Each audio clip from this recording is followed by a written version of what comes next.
आनंद super 100 की ओर से मैं के आनंद आज आप सभी का स्वागत करता हूं इस मंच पर। आज हम MPPSC 2019 स्पेशल टेस्ट सीरीज के अंतर्गत टेस्ट क्रमांक 1 पर चर्चा करेंगे।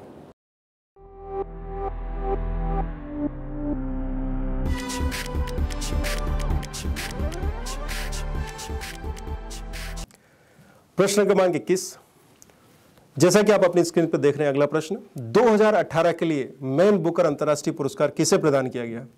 Option number A Anna Burns, option B David Grossman, option C Olga Tokarczuk या ऑप्शन डी लोरिया डेविस। जैसा कि आप जानते हैं बच्चों, पोलैंड की साहित्यकार ओल्गा टोकाराजुक को वर्ष 2018 का अंतर्राष्ट्रीय मैन बुकर पुरस्कार दिया गया था।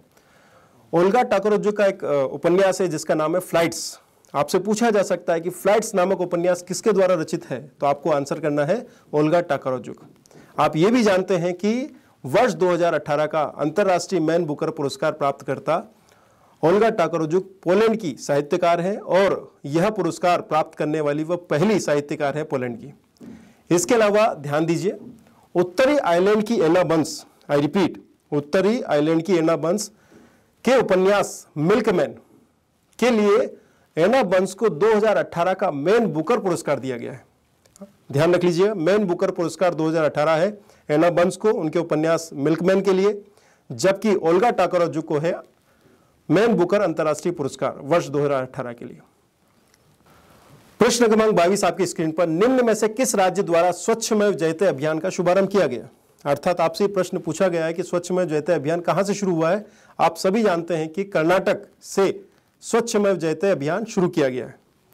2 अगस्त 2018 को कर्नाटक के उप मुख्यमंत्री डॉक्टर जी परमेश्वर द्वारा स्वच्छमेव जयते अभियान की शुभारंभ किया गया है। प्रश्न क्रमांक 23 आपकी स्क्रीन पर है। जैसा कि आप देख रहे हैं, प्रश्न क्रमांक 23, अनुसूचित जाति एवं अनुसूचित जनजाति अत्याचार निवारण अधिनियम 1989 के तहत नियम बनाने की शक्ति किसके पास है?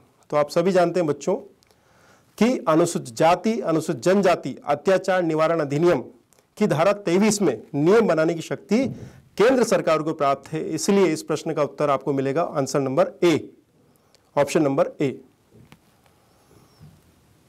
प्रश्न क्रमांक 24 आपकी स्क्रीन पर है। सर्वोच्च न्यायालय के न्यायाधीश अपना त्यागपत्र किसको संबोधित करके देते हैं?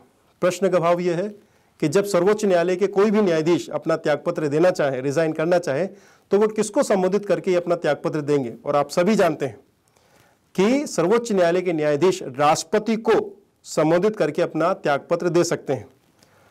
इसके डिस्क्रिप्शन पे आप देखिए अपनी स्क्रीन पर, भारतीय संविधान के अनुच्छेद 124(2) के अनुसार, आर्टिकल 124(2) के अनुसार सर्वोच्च न्यायालय का कोई भी न्यायाधीश राष्ट्रपति को संबोधित करके अपना त्यागपत्र दे सकता है।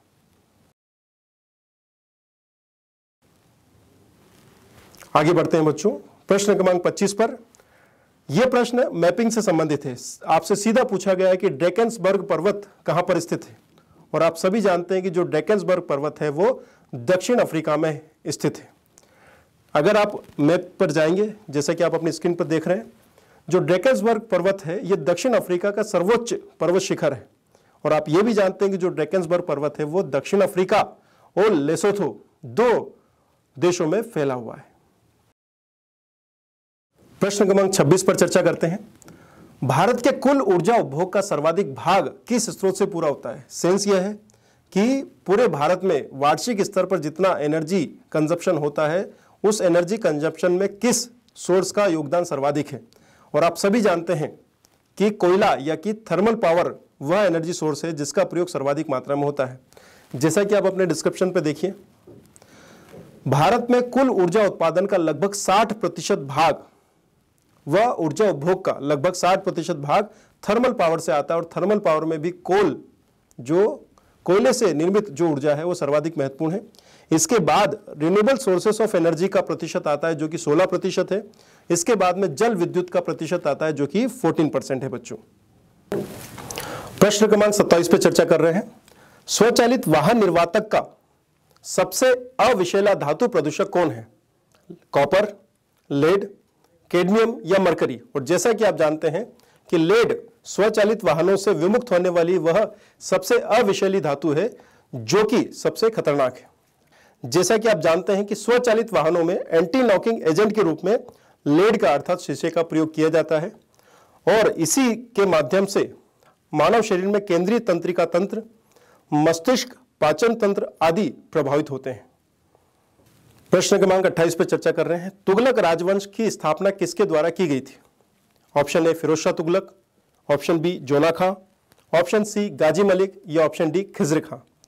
जैसा कि आप जानते हैं कि गाजी मलिक द्वारा तुगलक राजवंश की स्थापना की गई थी।